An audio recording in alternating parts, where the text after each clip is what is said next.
उत्तर प्रदेश महिला आयोग की अध्यक्ष डॉक्टर बबीता सिंह चौहान ने जिला कारागार का निरीक्षण किया। उन्होंने बंदी गृह में महिलाओं से पढ़ाई लिखाई, उनके स्वास्थ्य पर बातचीत की और उनकी समस्याएं पूछी। उन्होंने जेल परिसर में आम का पौधा रोपा, जेल में बनी गौशाला का निरीक्षण किया, बछड़ों को बिस्कुट खिलाया। जनपद बाराबंकी के दौरे पर पहुंची उत्तर प्रदेश महिला राज्य आयोग की अध्यक्ष ने महिला उत्पीड़न से जुड़े मामलों की सुनवाई के साथ पत्रकारों से रूबरू हुए। आयोग के प्रयासों व तमाम जारी महिला संबंधित सुविधा, सुरक्षा व बेहतरी के प्रयासों पर खुलकर चर्चा की। वहीं जेल में निरुद्ध महिला बंदियों व महिला पीड़ितों की समस्याओं को सुनकर प्रदेश सरकार के सख्त सुनवाई का आश्वासन भी दिया है। तो वहीं बसों में महिला सुरक्षा से संबंधित सुविधाओं के टोके पर अचंभित होते हुए शिकायतों उन तक प्रेषित करने की बात पत्रकारों से कही है। तो वहीं पिंक शौचालय के मात्र कागजी आंकड़ों तक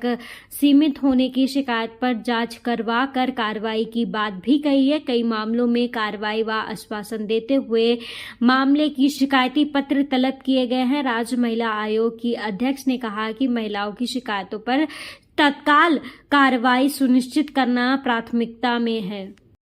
जी, मेरा भाई बहन कोई नहीं है। मम्मी पापा मेरे 15-16 साल पहले एक्सपायर हो गए। मम्मी मेरी लमसम 5 साल हुए कोई साल। और इसको ये जो है ये तुम्हारे रिश्तेदार? जी, ये मेरे दूर के रिश्तेदार लगते थे। आकाश ये कितने दिन से तुम्हारे पास रह रहे थे? ये जब मेरे यहाँ मम्मी 19 में एक्सपायर हुई तभी ये मेरे पास रह रहे थे। तुम्हारे पास इसके ओरिजिनल कागज हैं मकान के? नहीं, ये लोग चुरा लिए थे। ऐसे कैसे चुरा लिए थे? मैम, ये लोग मेरे घर पे रहते थे यहाँ पे। मुझे ये चीज़ की यही नहीं थी कि हाँ ये लोग मेरे साथ इतना बड़ा। कितने साल रहे तुम्हारे साथ वो? लमसम 1 साल, 1-1.5 साल। अभी 1-1.5 साल? नहीं, हाँ। 19-20 मेरे साथ। तुम्हें ये पता कब चला कि ये मुझे ये लमसम महिला उत्पीड़न के मामले पहले से तो निश्चित रूप से कम हुए हैं। तो उसमें बहुत सारी चीज़ें हैं कि कुछ जैसे हमारे द्वारा या सरकार के द्वारा जागरूकता के अभियान भी बहुत चलाए जा रहे हैं। दूसरा, अगर मैं कहूँ कि हमारी जन सुनवाइयाँ बहुत हो रही हैं सारे उत्तर प्रदेश के हर जिले में, हर महीने जन सुनवाई होती है।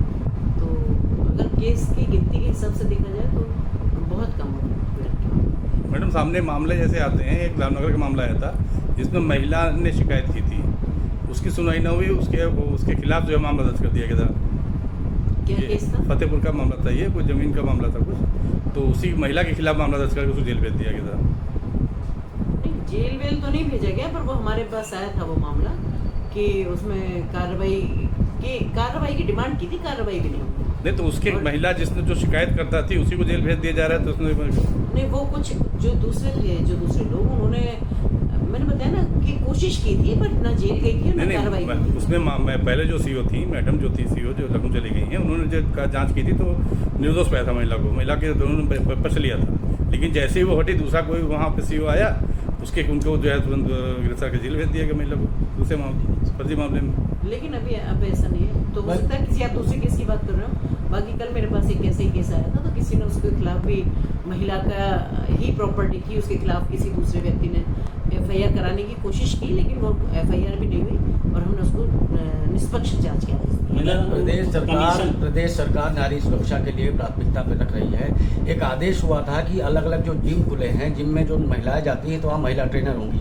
इस मामले की अभी तक कोई ऐसी जांच नहीं हुई कि क्या इसका अनुपालन हो रहा है या नहीं हो रहा है? नहीं, बिल्कुल जांच हो रही है। ये हमारे ही थे सारे आदेश, इस तरह के बहुत सारे आदेश थे जिसमें कि, क्योंकि आपको पता है कि जिम में कभी किसी ने नहीं सोचा कि भाई महिलाएं भी ट्रेनर होना चाहिए या नहीं होना चाहिए।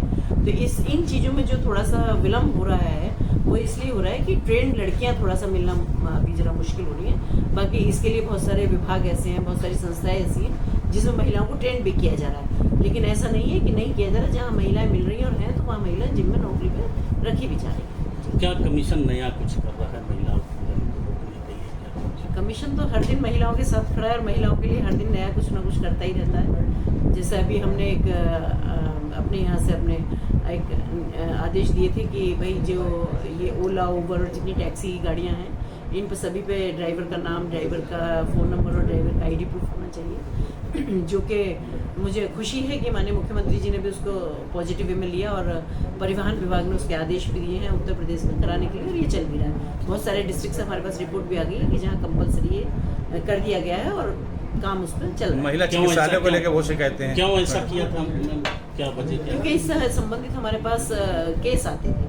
क्योंकि जैसे ये सिर्फ महिलाओं की बात नहीं है, जैसे ओला उबर टाइप गाड़ियाँ, उसमें लड़कों के साथ भी कि किसी का पर्स छीन लिया या लैपटॉप निकाल लिया या इस तरह की हरकतें होती थी। महिलाओं के साथ भी बहुत सारी चीज़ें, बहुत ऐसी हरकतें हमारे पास आती थी जिन केसों की वजह से मुझे डिसीजन लेना पड़ा। और इसमें कोई बुराई भी नहीं है। मुझे लगता है कि जब अगर बच्चियां हैं या बच्चे हैं कहीं भी जाते हैं तो वो उनके पेरेंट्स भी कहते हैं भाई ऑटो, उसका जो गाड़ी है, ऑटो है या जो भी है, उसका नंबर बता देना या कहाँ है। और कई बार कई परिस्थिति में ऐसा होता था कि केस हो जाते थे लेकिन ड्राइवर छोड़ कर भाग जाते हैं, पता ही नहीं रहता। अभी हमारे यहाँ 4-5 दिन पहले ऐसा केस हुआ। अच्छा, तो कई बार ऐसा पता ही नहीं चलता। तो इसी आधार पे हमने ये डिसीजन लिया। और अगर मुझे लगता है कि जब ये जिस दिन पूरे उत्तर प्रदेश में पूरी तरह इसका फॉलो हो जाएगा ये, और इसका अगर आप या हम कोई भी फॉलोअप लेंगे तो वहाँ उस स्थिति में मुझे लगता है कि केस की गिनती बहुत कम हो जाएगी और मुझे लगता है इसमें जो पूरा क्राइम रेट है वो बहुत कम हो जाएगा। मैडम, महिला चिकित्सालय को लेकर वो शिकायतें हैं। देखिए, यहाँ तो मुझे शिकायतें नहीं मिली है, स्पेशली अगर मैं शिकायतें नहीं बाराबंकी मिली की बात करूँ जी जी। तो यहाँ तो मैंने देखा तो इत्तेफाक से कि इतना छोटा जिला है और यहाँ डॉक्टर भी बहुत हैं और यहाँ महिला चिकित्सक अधीक्षिका ही नहीं है यहाँ पे बहुत दिन से। पुरुष यहाँ देख रहा है महिला चिकित्सालय को। हाँ, लेकिन व्यवस्थित था, ऐसा नहीं मुझे मिला कुछ भी कि जिसमें कहीं मैं कहूँ नहीं, क्या आपको ऐसा नहीं लगता कि आपके आने के समय व्यवस्थित रहता है?